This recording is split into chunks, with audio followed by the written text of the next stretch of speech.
But one of the things that really, took me along was my role as a father. I reflected on my father. And I reflected on what he had left in me.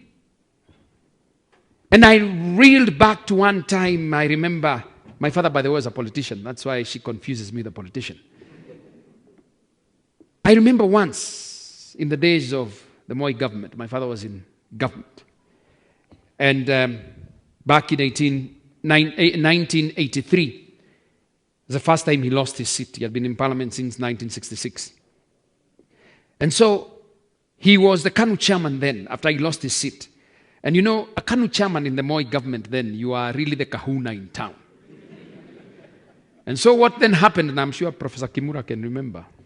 So what then happened was, after they took the seat from Mr. Njiru, now they wanted that seat, the KANU seat. Because then he would be finished, kaput, kabisa. And so his opponents raised up a furor.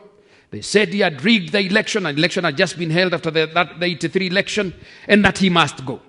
It became so loud and cacophonous that Moi told my father, Mr. Njiru, now we must dissolve that KANU branch. And Kirinyaga then was a hotbed of politics, and a free and fair election held. My father protested. Moi said, no, we must have the election. And so I could see a dejected man. And this time round, as as Moi came to Kirinyaga, I knew my father was finished. The meeting was called, and I remember, I was a young man then. I think I was just in Form 2 or so. And I remember that place was overflowing with people. The whole of Parliament was there. And I knew now, this is a nail in my father's coffin. So what then happened was, the first person who went at it was the person who had defeated my father. He was called John Matere Kereri. He was not too much of a public speaker, but he was able to communicate his point.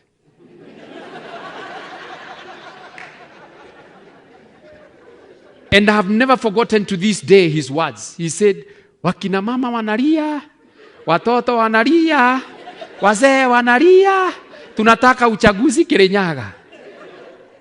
He sat down. And then another fellow called Nahashon Jono came. Nahashon Jono was a good public speaker. And by the way, the guys who were here in front were all cheering. And every time they cheered, I said, my father is dead. So Nahashon Jono comes. Good public speaker. And he says, never forgotten the speech to today. He says, Mzee, Kenya ina sifa Afrika nzima kwa demokrasia yake. Dunia nzima kwa demokrasia yake. Lakini kuna sehemu moja mzee ambapo demokrasia haijawahi kuonekana. Na hiyo sehemu ni wapi? Kirinyaga. And he went on that line. And people cheered. I said, yeah. And so I should have said, by the way, Njono and Matere were on one side. And then there was a third MP. Then there were MPs, they had been elected. Then there was a third MP of Mwea who was on my father's side. So when the Mwea MP stood up to talk as a third guy, let me tell you, my friends, he was booed off. He tried to say the election had been free, and I said, bas. Mr. Njiru is nini? Amekufa. And so my father came up. And I'll tell you, I'm telling you this story. He came up. And of course, when he was called, everybody started.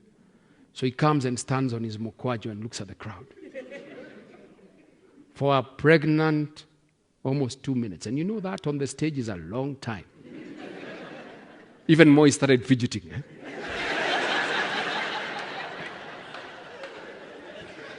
And then in his characteristic style, he used to have a signature call, so to speak. And in fact, I'm told by a man, do you know that man who says zip-papa, zip-papa? Zip-papa says he was inspired by my father to get a slogan, zip-papa, zip-papa. So my father gave his slogan and says, KANU moto. And because everybody belonged to KANU, then they said, moto. And then he said, Raisi Moi moto. And because everybody wanted Moi's favor, they said, moto. Then he said, Amani moto. And because everybody wanted peace, they said, moto. Then he walked a bit. Then again he says, Kirinyaga moto. And then he started. These other fellows, by the way, had gone straight to the election because they wanted to kill, and they knew these guys were here with them. So he started with coffee politics. We grow coffee in Kirinyaga. So there were some claps from that corner. And then he talked about tea. A few other people clapped. And by the way, those days, it is Moi who decided how coffee was paid. You know, you could negotiate for 10 more shillings per kilo, and it is done. So my father was saying, Mzee tupatie nini? Kahawa, shilingi ingine. So tea farmers clap. And then he talks about rice. Rice farmers clap. Then when he thought, I suppose, I try to imagine, as a public speaker, I try to imagine what my father was thinking those days. I think then he thought, now, at least kumepoa kidogo. I mean, you've thrown something at them. And then he started. He says, Mzee, kuna kitu kimoja ambacho kinasumbua watu katika hii district yetu ya Kirinyaga. Na hiyo jawabu mzee ni uchaguzi. And then he says, na asiyekubali kushindwa si mshindani. And then he rolled it out. I've never forgotten. He says, Mzee, of course he was talking in Swahili.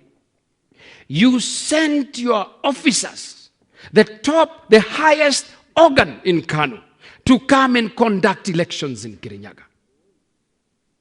You sent Akiki Amayo, the chairman. You sent Burudi Namwera, I think he was the Secretary General. You sent Kalonzo Musyoka, he was the organizing secretary. You sent Mzee Nyaga here from Embu, Mzee tunaheshimu sana, wakakuja Kirinyaga. Then he says, na mimi ningetaka kusema hivi mzee, if you can send those people to Kirinyaga, and they come to Kirinyaga and tell you mzee that they did an election, and they lie to you that they did an election, ningetaka kusema hivi, hakuna KANU Kenya. I said, oh, because there was another man called Shikuku who had said KANU was dead. And by the way, he had been detained. So I was wondering, how is this guy going to get out of this? Then my father turns around and says, Akiki Amayo simama. Can you imagine doing that on a Moi's stage? Akiki Amayo simama. So Akiki Amayo stands. Then he asked him in Swahili, were you sent or not sent by the president to conduct an election here? He says, I was sent. Did you conduct an election or did you not conduct it? I conducted an election. Was it fair or wasn't it? It was fair. He says, get it.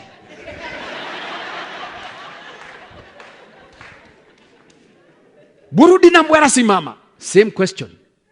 Mzee Nyaga mzee tunaheshimu simama. Then he sat down. Then they all sat down. They had all said they did the election. It was free. It was fair. Then he turned to the crowd. And he started singing a song in Kikuyu. Niye nigweda gayume nyage nigenaga munoniwe todo neoje. At some point he stood on his mokwajo, just watching them sing. And then when they had finished the third stanza, the man said, KANU moto. The whole field, by the way, now was ecstatic. They said, moto. Raisi Moi moto, moto. Kirinyaga moto, moto. At the height of their excitement, he asked them, did you or did you not do elections? We did.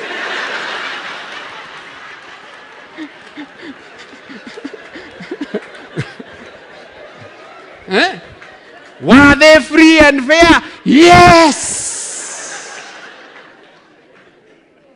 Did you elect Njiru Njiru to become the KANU chairman Kirinyaga? Yes. Then my father now turned his guns on Kinanahashon Jonu. He ripped them apart, he shredded them. And the rest was history.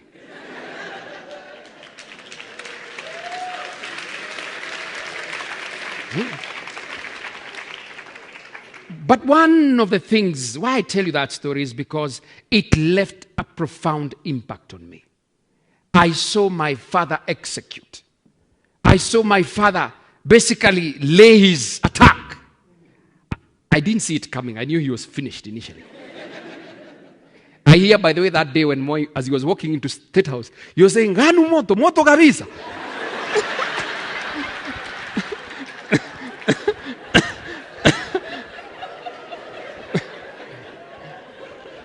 I think, by the way, everybody appreciates a consummate politician.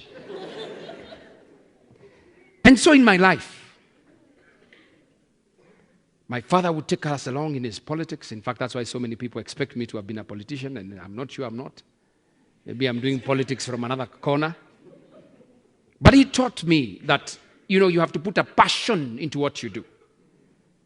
My father, I remember him before that meeting. He used to have fly whisks and walking sticks.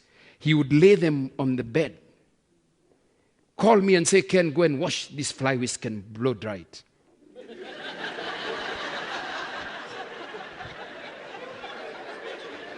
And when I bring it back, he would try it out to see. And then if he's not satisfied, you'd pick another one, do the same. And so for him, everything, by the way, was done it was deliberate. And so just reflecting, I started asking myself, what would my son take away? I remembered David Rudisha saying that he was inspired by his father, who won a gold medal in 1968 in Mexico, to do what he's doing today. I committed to being a better father, to being more patient with my kids,